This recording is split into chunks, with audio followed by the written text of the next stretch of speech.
Hi, everybody. So, Kelly and I are here together today, and we're going to talk about the new moon.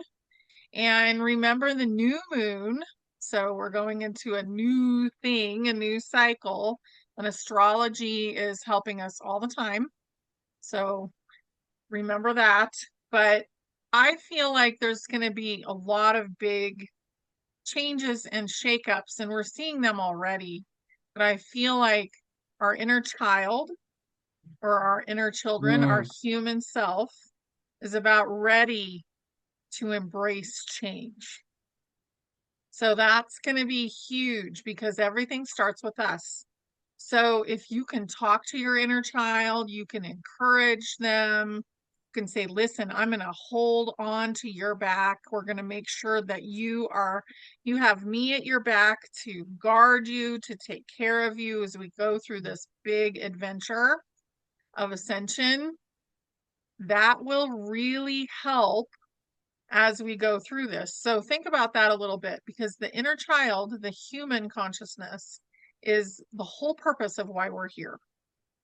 So most of us, it's the big soul talking a lot of the time, and that inner child is ascending.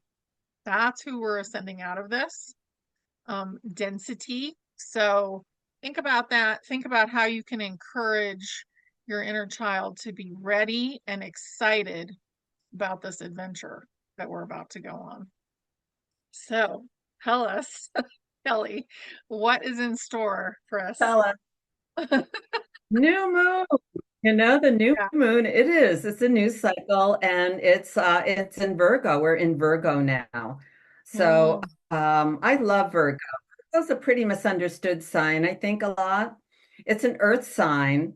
And look, this is one a typical image in the star maps of Virgo. So she often is seen with angel wings, and yet mhm. she's an earth goddess. And often she's seen holding a sheaf of wheat or corn or whatever because she's related to the grain goddess. And there she is in the sky. I think I just love this image of her with all these things around her. Look at the crow over there. The crow, there's the crow Awesome. standing on a snake, and here's a goblet. Um, there's some dogs. Who is this? I forget who that is. And there's Libra. That's a kind of representative there. And this is Leo. So there she is in her beauty. And Virgo, as an earth sign, is the one most connected, most intimate with nature and the rhythm of the seasons and how our bodies are part of nature. And she's a beautifully sensual sign because she's about all the details that nature puts in there that are so beautiful and special and such variety. And it is one of the signs that is a changeable, responsive, mutable sign. So there's Virgo. And often people know a Virgo as, perfectionistic and a little workaholic. And yes, it can be because Virgo wants to be of service, and there's always something else that needs to be done. But it's in the rhythm of the seasons. We don't want the neurotic side of Virgo that our modern day world with its clock time and everything, with the busy workaday world, that can get us pretty neurotic in relation to Virgo, and it can challenge our bodies because Virgo is the sign most aware of the body's resonance with the natural rhythms and how we need to follow our own rhythms and listen to our bodies, which have organic wisdom in every cell. So this is some of the meaning of Virgo that we need to take into account, this month. And we're several days into it. So here's the new moon on September 2nd. So, as usual, I'm showing you some of the patterns in the whole circle of astrology. And there's the new moon in Virgo at 11 Virgo. or when we use the Sabian symbols that give us an image for each of the 360 degrees of the zodiac, we round up. So this is the new moon at 12 Virgo. And here's an interesting image, a bride with her veil snatched away. Now, Virgo can be very demure and, kind of step back. She doesn't need a lot of attention. But there's something being revealed. Her mystery is being revealed. So there's something about, what do you get from that image? It's, honey, I feel like the veil is going to get removed more. And there, yeah. exactly. Hmm. There So it is. Quite, quite evident on the new moon, isn't it? yeah, Yeah. so good. Now, this new moon, here's the pattern that we're going to look at with the red lines here. So the new moon in Virgo is opposite. That means it's creating a polarity with the sign of Pisces. Saturn is in Pisces, and Saturn is what our job is right now. Saturn is the task at hand, and Virgo is very much about the task at hand. So it's saying there's something we have to take responsibility for. We can't space out too much. We kind of have to stay common sense, feet on the ground, and move with the pace that changes are moving with, and to keep our energy really clear. So we have Saturn in Pisces and Neptune in Pisces as well, and they're both retrograde. And I've mentioned this, I think, last time, when these are both retrograde in Pisces and they're going back over and they're saying, okay, you're not ready to step forward yet until we clean some things up. Got to clean up our energy field. We've got to dispel any fear or anxiety. We've got some toxins to clear out still. So Hmm. Saturn's giving us a little more time to do this. And this is a good moon cycle in which to work on this. So it's saying that, and to again listen to our bodies, which have this instinctive wisdom, that gut intelligence that we talk about, that is so important for our basic well-being. So Saturn's keeping us on track, although we do need to rest. We need to go with the flow with Pisces. And then we have the Saturn and we have the Neptune there as well. So these are both interacting with two planets in Gemini. So this new moon has the Saturn, and we'll stick with this one for now. This is Jupiter.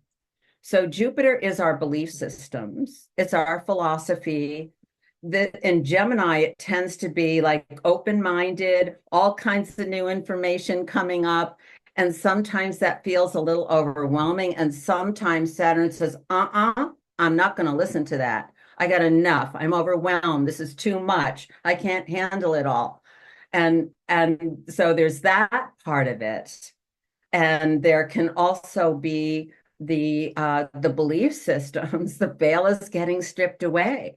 So the truth is being revealed, and it's coming out in all sorts of ways that can be bombarding us. And we're going to see more evidence of that in this moon pattern as well.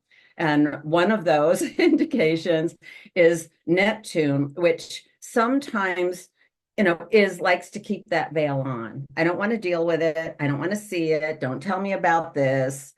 But there's Neptune, which is working on the inner levels to fine tune the spiritual frequencies. And if we can focus on those, because Saturn likes to focus. So let's focus on those. And then that can help our energy and any feeling of overwhelm, because Neptune and Mars are interacting. Mars is the action planet. So we can get distracted all over the place. sometimes, like happened to me last week, I went out and I was going to a cafe, and there was a roadblock on the road. And I waited to get through that roadblock. And then I got to the cafe, and the cafe had changed its hours and it was closed. So I had to go back through the roadblock and go to a different cafe. And I was so flustered that I basically had to go home.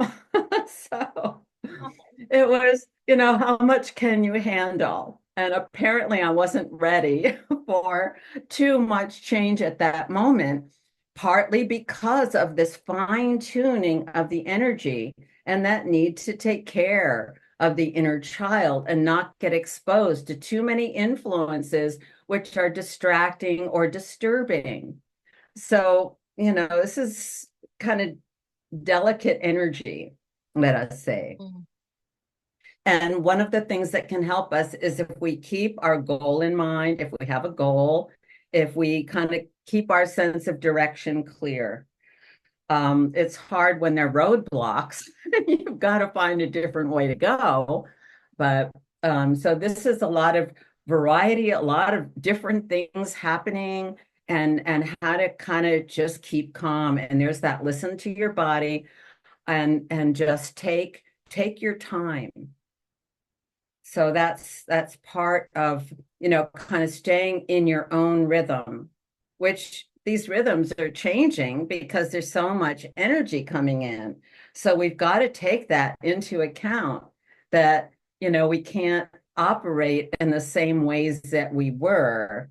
We need to kind of find our flow and be careful with what we're taking on and not fall back into old routines, just, as a kind of reactivity. Because we can get flustered and even a bit angry with that Mars there. But the positive side is the spiritual, like a spiritual anchor. We need to hold on to our spiritual anchor, and that's the influence of Neptune here. So yeah, now I've got some blue lines here, which are planets that are like, these are grace notes. These are planets that are like really working together. And one interesting thing about this is these blue lines all have to do with the outer planets: Uranus in Taurus, Neptune in Pisces, and Pluto that's just gone back into Capricorn as of this new moon to finish up some old business. And all of these planets, Uranus just went retrograde. That's the going backwards factor, going back over what we've already been through and making sure, we have enough time to kind of work things through. And this is collective consciousness energy. So Pluto is retrograde back in Capricorn, where it wants to take down the old systems that aren't working. So more of that is going to be happening, which again can be part of the getting all flustered. It's like, oh, things aren't working, so just like stay as calm as possible, see if you can find a workaround, and what is working. And that's Saturn's question: what's working and what's not? Basically, we can't count on things being as efficient and functional as we're used to because there's so much changing. And we want that change because those old systems aren't basically even healthy, or they're just falling apart anyway. So that's part of the meaning of all that. And Neptune is retrograde, kind of going back over and keeping, it's like filtering water that's polluted. It's like a water filter system. And that's our own bodies. And then Uranus just went retrograde in Taurus. So it's going back over things too.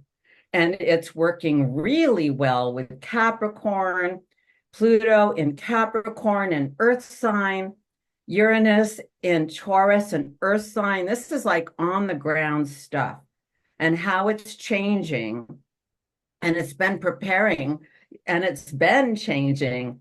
And when we get to the full moon, this is going to be much more uh, um, there's going to be a beautiful triangle with Earth that's going to be things are operating much better even 2 weeks from now because we're getting the drift of what is going on. So this is, kind of be flexible because we're going to need a lot of flexibility and just keep breathing. That's Gemini is an air sign. Just keep breathing. Kind of just take care of your nervous system, kind of just breathe and, work out any ruffled feathers, calm yourself. So Mhm. that's part of what this basic pattern is representing. And stay open to like, keep vigilant, because things are changing and sometimes pretty quickly. And another sort of like warning is to be careful of the words you're using. Be careful of how you're talking to yourself. Now, Virgo can be a little self-critical, can look for what's going wrong instead of right. So we want to like be encouraging. We want to have a positive take on that. And that's watching your mental facility here. Now, Mercury's been retrograde, but it's going forward now. So we're moving forward. And the pace is going to be pretty quick and things are going to come out of the blue. So this is, part of what this moon represents. So, any comments on this last I just little? think it's really fun. And remember that all these planets are they're players, they're beings. So they're doing their part to help us through all this stuff that's going on. Yeah. And I can see so many timelines are going to shift Oh during this gosh. new moon. Yes, and there are going to be a lot of Yeah, options. That's one of right. Gemini's thing. And Jupiter is like a lot. There's going to be a lot. Yeah. So when we're looking at these patterns that I'm showing you, the red lines are activation lines. We got to Mhm. step up. This is what we're working on. Things are changing. We got to work with it. The Yep. blue lines are where the planets are really supporting each other. And this beautiful alignment of Pluto and Neptune and Uranus, all so close to the end of the signs they're in, getting ready for even a bigger shift next year into 2026. This is this is the all the planets that represent different levels of collective consciousness shift are all really syncing up right now. So this is all working in a really positive way that we're reworking. They're all retrograde. We're going back over things. We're getting the drift. We're getting it together kind of thing. Yeah. Um, Before we're ready to, take off, so to speak. Hmm. Which in part will be on November 11th when Pluto goes back into Aquarius. And then we're in it for the next 20 years. So we're just it's like cleaning a closet and we're getting the last stuff out of the back corners and the hidden shelves and we're dusting things off and just really cleaning it up. So we do that personally and we're doing it collectively. So good. So another pattern that has been a bit ongoing has to do with the dragon head and the dragon tail, which is the destiny line of the collective consciousness at the moment. These are also called these little like horseshoes are also called the south node and the north node because it's where the path of the moon crosses the path of the sun, either going northerly or southerly on opposite sides of the sky. And these are where eclipses happen. Now, the next full moon is an eclipse. We're going into eclipse season. So this means the dragon is getting very activated. And so when we have planets on the dragon head or the dragon tail, it's very meaningful and gives us more information about the quality of this time in our collective destiny. So the dragon tail is where we've been and what's coming through that is going to help us move forward. We don't want to dwell here. So it can have a negative take, but on the other hand, it can have a really positive take. And this is really interesting because the dragon tail is conjunct Venus, the goddess of love and relationship. And this is her own sign. So she's very powerful here. And she's visible in the evening sky as the goddess of love, the evening star. And she's exactly conjunct at 5 degrees Libra. The closer the numbers, the more potent. And this is the black moon, often called Lilith, but it's a soul energy that is being called for. So it's Libra's a sign of relationship. So having the goddess of love and the soul essence together is, for one thing, suggesting that we're meeting up with our soul groups, our soulmates. And these relationships are deepening. Certain relationships are deepening, and certain ones are just not fitting us anymore, especially if we are accommodating or trying to please other people and getting out of balance with ourselves. We're coming, up to the equinox, which is at the annual balance point, and Libra is the sign of the scales of the balance. So I want to use that fine tuning term again, because it's about fine tuning in relationships and deepening certain qualities in certain relationships, and other ones will feel like we're just heading off on different timelines, or we're making different choices. And so there's a change of relational dynamics. And that's helping us on this with the dragon head, which is where we want to be, where the leading edge of change and a bit of challenges is in the sign of Aries. And Aries is fire. It's about clarity. It's about being in your centered self. And then you can find those relationships that match your clarity and your energy. And it's being yourself, not coming from a false sense of yourself, but coming from the soul essence in yourself, that we are deepening the relationship within ourselves as well. We're getting to know ourselves on another level that's more soul essence. So that's changing the quality of our relationships as we are getting more and more clear with ourselves. And here's another factor that is right on the dragon head, Salacia. Some people say Salacia, and she's out past Pluto in the Kuiper Belt. And this is the realm, the new realm of discovery, that is the kind of quantum energy of being co-creators. So Salacia is the goddess who makes the sunlight sparkle on the sea. So here's an image of her.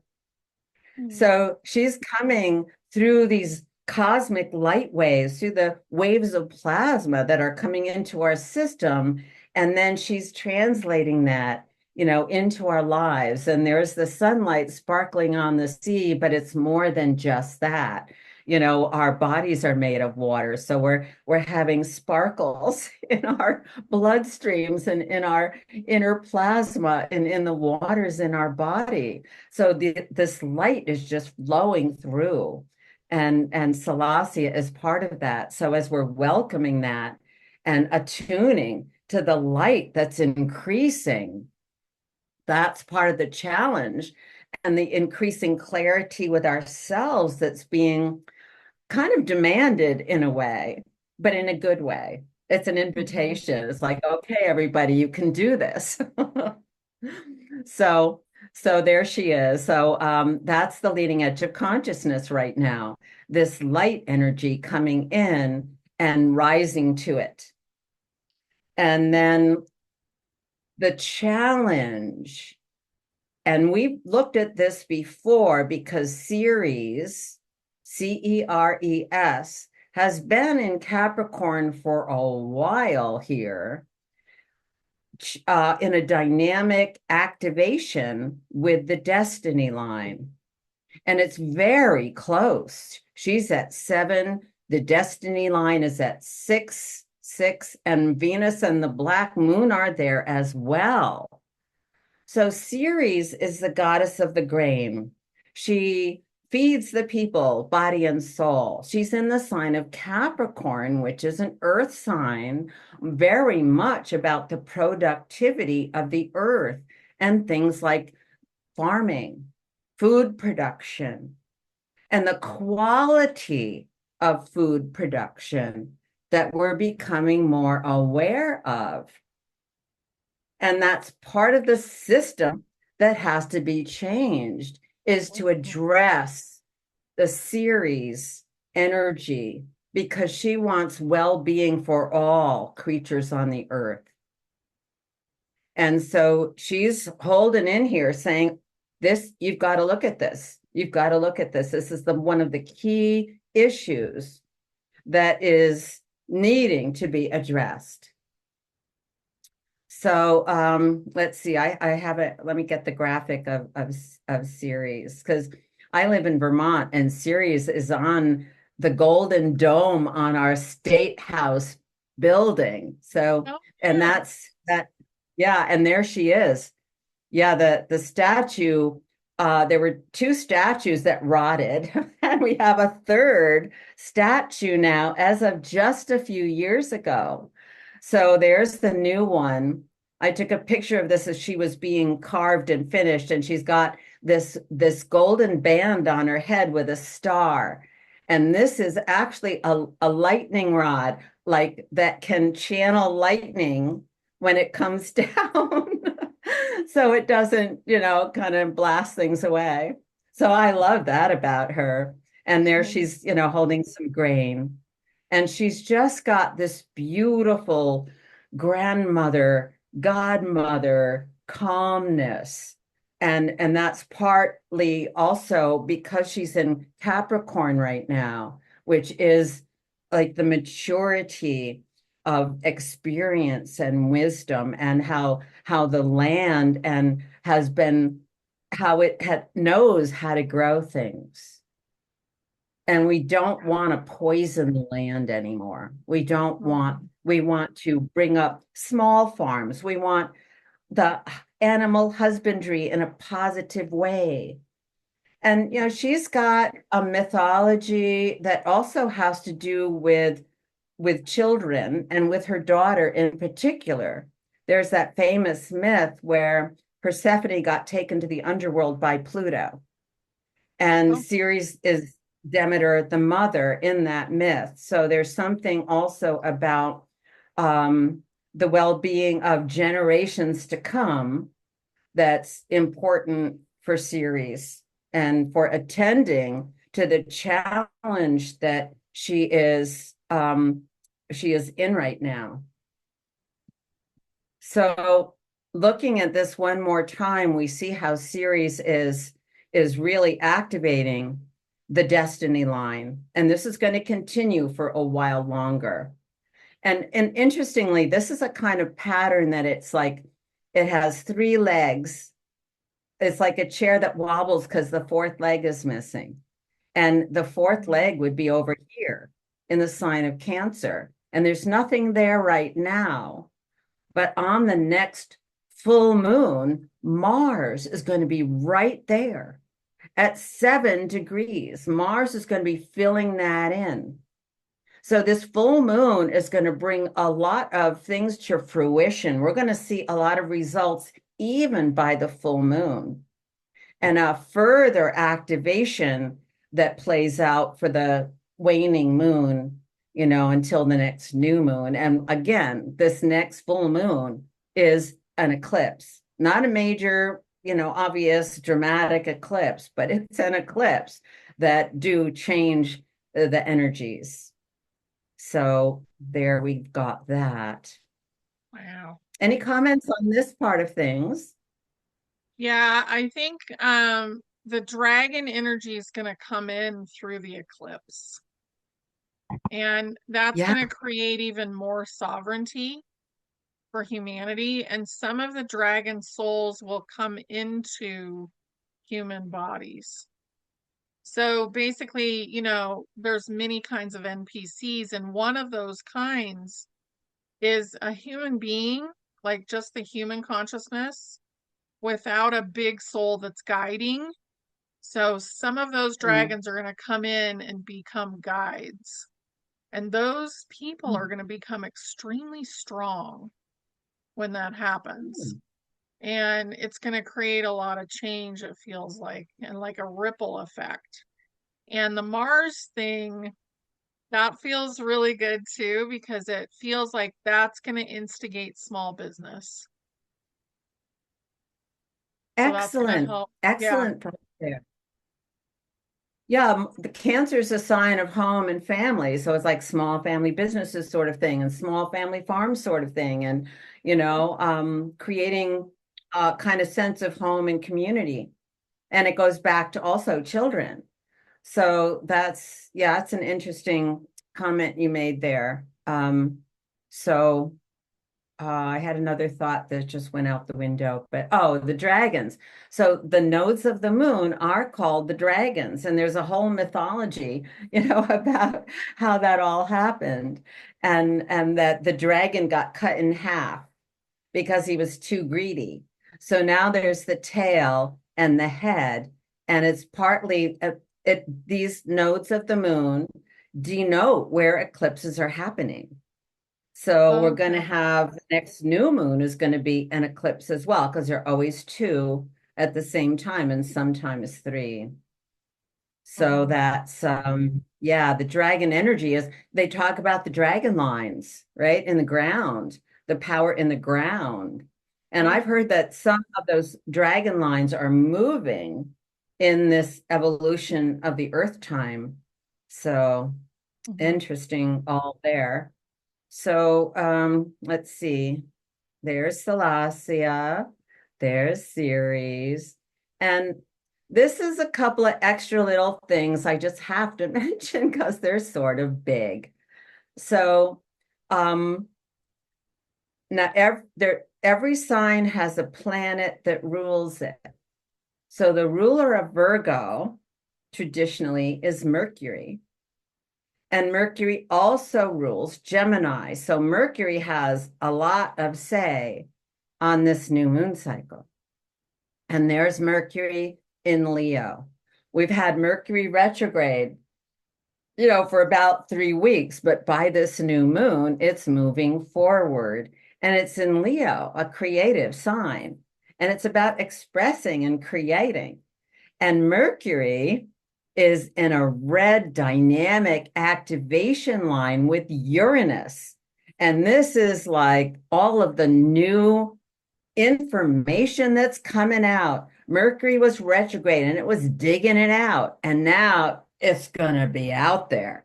There is like so much radical information going to be coming out under this moon cycle. And that's again where we need to kind of stay centered and open minded enough even when our belief systems are being challenged, it's like, oh, thank you for exposing one of my belief systems that is limiting me, kind of thing. So open-minded, give it a listen. Don't be too reactive. A lot of people get very reactive and are likely to because of that Uranus, that this is too much change at once. I can't handle it. This is like, my whole life is based on these beliefs and I just can't deal, kind of thing. So this is a lot of news coming out and all kinds of information that is Uranus, shocking, surprising, awakening, like unusual. Some of it's going to be wonderful, and some of it's going to be, whoa, Right. whoa. So that's Mercury. Now, on the other hand, Mercury is in a nice supportive blue line with Chiron. And you mentioned earlier how the healing is taking place. And some of this information is really going to help us. There's going to be perhaps information coming out about some new healing modalities, the frequency stuff. So part of it might have to do with that, but it's also just the sense of freedom that we can express ourselves. That is part Mhm. of the healing, and that the love energy is increasing so that we're accepting ourselves and loving ourselves more than ever. As Leo rules the heart, and it's been circling, we've been having Leo energy on and off, this Mercury retrograde, very much about that. Mhm. So there's a lot of creativity. This is the playfulness of the inner child. And that is very healing. And that's kind of what you were talking about earlier. Mhm. So there's that dynamic, but also the healing quality that goes to that, because there's something in you that knows that's either true or not true. And if you can't accept the truth, then your body's going to be uncomfortable. Right. You've got to listen to yourself. So that is one of the lines. And then Ceres, which we've just been talking about, is in a very positive line with this new moon, with the earth energy. So this is a very positive line and very helpful to this moon. This series has an activation that's challenging, but at the same time, very grounded, very appropriate. It's, the sovereignty, as you were talking about. It's like when we feel that kind of mature defined quality within us that can't be shaken, that Mhm. is part of uh, how people have lived on the earth for a long time. That is part of what Capricorn offers, and Virgo's feeling that connection to nature and tradition of living on the earth. So that that something is could be revealed about that as well. Yeah. So look at all the blue lines. There are all these blue lines making really good connections with each other, even though we're having these pretty dynamic patterns that are challenging. There's a lot of smooth flow and help behind it all. Mhm. So Very good. that's about it. Um, Love I it. just put them together because they're working together. Ceres and Salacia are working together. So the Mhm. light's coming in and helping the earth with her evolutionary process and her, I don't know if I want to say recovery, but in a way, yes. She's recovering. We are recovering. And Mhm. re is a word that goes along with retrograde. We're going back to the tradition. We're going back to harmony with the earth. We're going back to um, the well-being for all. Ceres is often an advocate for those that are not being taken care of in the umbrella of wellness and the common good. Hmm. So that's part of the activation here. And we've got some activations going on with uh, getting more information out there about what's been going on and what we need to do in terms of changing the systems that are in charge. And that's the last cleanup phase of Pluto and Capricorn. Love it. Love it. Mm. Yeah, this is beautiful. So I have a few comments about astrology and why I love it. So it's always come in that astrology is either a map or a clock. It depends on what you're doing with it. So it's either a map or a clock, and we know that we're transversing timelines constantly. So astrology is also morphing in order to give us Mm. information about what we're doing. So it's like a map in the game of Earth, right? So it's really cool to be able to have you, Kelly, go in and describe everything because it's showing us what the souls are intending to do next. Because the souls are the players in the astral plane and they're creating this like platform so that we can ascend, so that we can ascend the humanity. And I feel like it's getting more and more fun as we go because we're understanding what's happening better. And I just love that, you can describe all that stuff because I can describe what's coming, and the feelings and everything, but it's cool to have all the players because the planets are in on this and they're beings. Absolutely. Yeah, so the stars are in on it, the planets, and now the ones that are more in the outer realm, which is what's happening for Earth, because Earth is she's the biggest player here, if you think about it, because she's a player, but she's also the board. So she's also carrying all of this energy, and she's also getting rid of a lot of energy that's old. So the old energy that we don't want anymore that had to do with maybe Egypt or Rome or Atlantis or, whatever. So she's cleaning all that up and we're helping her. Beautiful. Yeah. But we're going through all of this stuff for a reason. And the reason is to let go of the veil. So it was really cool that the veil was in there. And, just look Getting at it as it's, away. yeah, it's like a nice little, so here's what's happening next, like so you can get more comfortable with Yeah. change. So I love it. It's a Well, lot we of could fun. see the beautiful bride when she takes her veil off, Yeah, and we are seeing how Earth is being beautified as we are as she is cleaning up and making us clean up. And Ceres is yes, also like the layers of Earth that include the history, include the memories of the Earth.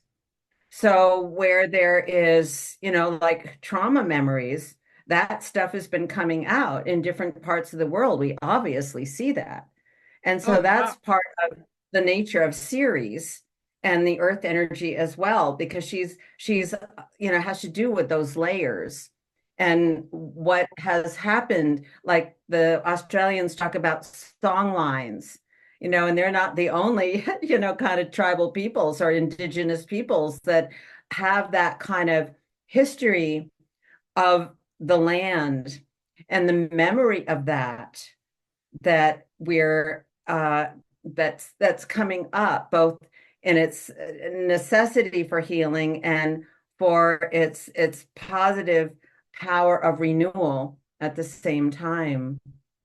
Hmm. Yeah, I just, it's so good, and everybody's going to be able to come together, and some things will stay.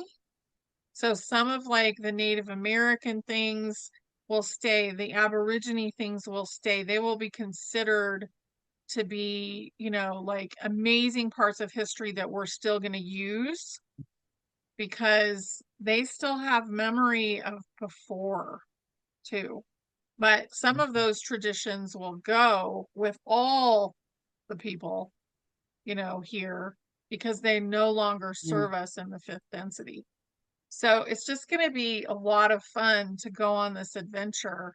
But I think it's helpful to do the astrology because you have preview of what's coming. Like, Yeah, there are these have this, energies that we're working yeah, with. They're alive, and we're co-creating with them, which is part of the quantum invitation of the new area. Pluto's right on the front edge and beyond. That's yeah. being just recently discovered in the new millennium. And it's changing the way astrology is being interpreted because there used to be like kind of very mm, kind of predictive, and a lot of us, some astrologers still do that, and any astrologer that would be looking at the same new moon thing is going to say different things than I would. Some might be in harmony, and some might have depends on your philosophy and your belief system, how you're going to interpret and what Mhm. possibilities you're able to see or not. I'm a Sagittarian positive minded person. So I'm Yeah. looking for the best possibilities. I want the frequency to be as high as possible. So part of what I do is evoke that or call for that or try to see that Mhm. and be a catalyst for people to live up to that in their own cosmic blueprints. Yeah. Oh, absolutely. I mean, that's what we're doing. We're creating with the power Mm. of thought. So when you're finding the positives in there, sure, we're going to have some stuff to heal and to let go of and to see, and something that might be kind of gross. And we'll be like, okay, well, that happened. And um, just letting it go quickly, healing it quickly, and not getting stuck in things is really, what we're learning how to do. And humanity is starting to really shine right now. So, anyway, this was great. So I had a lot of fun listening and kind of knowing what it means to me when you're talking about this thing or that thing in there, because the dragons are getting more and more prevalent. They've ascended. They're going to come into Mm. human bodies. Like there's so many things that you were talking about that I've been tapping into for a little while. And I think Mm. that we've been prepping for a lot of this stuff, and now it's coming. So very cool. Thank you Yeah. so much, Yeah. Kelly. Oh, Yeah, and my all Kelly's pleasure. stuff is going to be below. So if you want to have a reading with Kelly, definitely book it before she gets too busy. I go in waves. Yeah, Yeah, yeah, it's very good though. So thank you so much. a pleasure. Yes. Bye, everybody. Happy Thank new you. moon. Yes, happy new moon.